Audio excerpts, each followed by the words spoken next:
जोजलपा तारेमाम पासपी महफुला। आज हामी नेपाल भाषाको एकदम पपुलर गीत राजामती वा भन्ने गीतको ट्रान्सलेसन हेर्न गइरहेका छौं।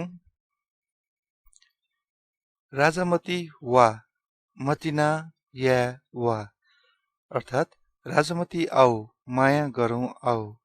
राजामती वा अर्थात आऊ, मतिना अर्थात माया, मतना या अर्थात माया गरौं आऊ भन्न खोजेको हो।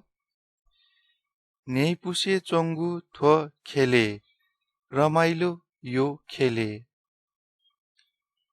नेपुसे चोङ्गु अर्थात रमाइलो, नेपुसे भन्नाले रमाइलो, थो अर्थात यो, खेले अर्थात ठाउँ भयो। अब खेले भन्नेको ठ्याक्क एक्ज्याक्ट मिनिङ चाहिँ यो ग्राउन्ड हुनुपर्छ मेरो विचारमा। मैले खेले शब्द धेरैचोटि सुनेको छु, युज पनि गरेको छु, तर यसको एक्ज्याक्ट मिनिङ चाहिँ मेरो विचारमा खेलेको मिनिङ ग्राउन्ड हुनुपर्छ अथवा चौर। जस्तै तीन खेले भन्छौं, टुनी खेललाई हामीले तीन ख भन्छौं। अब टुनी खेलमा जानु पर्यो भने गनवन्टेनो भन्दाखेरि तीन खेले वन्टेनो भन्छौं हामीले। त्यस्तै स्वयम्भूको अगाडिपट्टि भुइँ खेले पनि भन्छौं हामीले। वा रे यजु मन ये चुके वा। आऊ रे मायालु मन सफा गर्नु आऊ। वा रे यजु, यजु अर्थात मायालु, ये चुके अर्थात सफा गरौं। अब यसमा ये चुके भन्नाले अर्को मिनिङ पनि हुन सक्छ।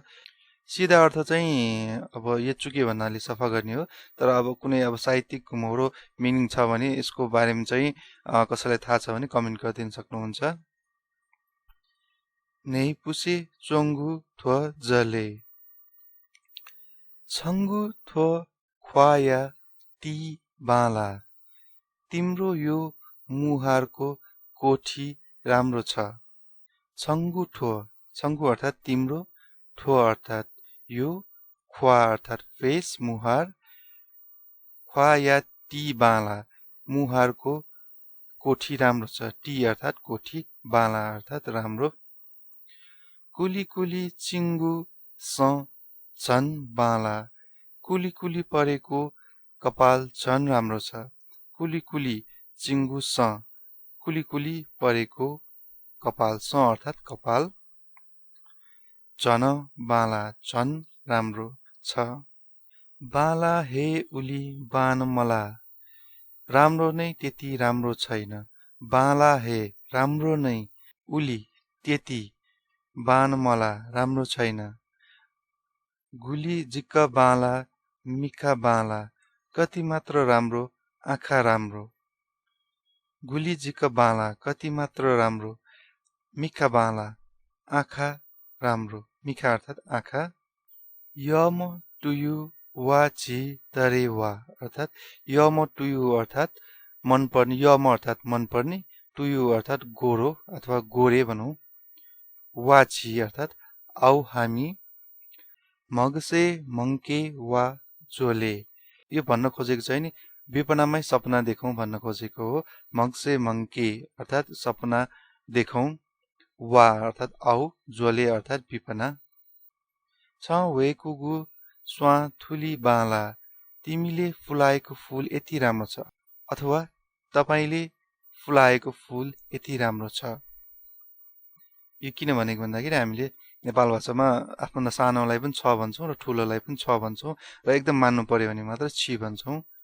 छ वेकुगु तिमीले फुलाएको, वेकुगु अर्थात फुलाएको, फूल फुल्यो भन्नु पर्यो भने चाहिँ स्वा वला भन्छौं हामीले। स्वा अर्थात फूल भइहाल्यो। थुली बाला यति राम्रो छ।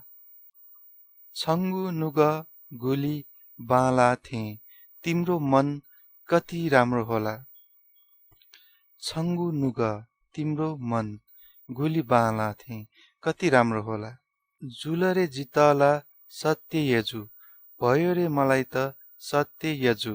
यो अब दुईटा सेन्टेन्स, यो दुईटा मिलायो भने चाहिँ एउटा राम्रो मिठो मिनिङ आउँछ। यो एकैछिनमा सेकेन्ड लाइनमा म आउँछु, यसको अहिले भन्छु। जुलरे जितला भयो रे मलाई त सत्य यजु, सत्य मायालु। छङ्के हे दुबिना वने लाथे।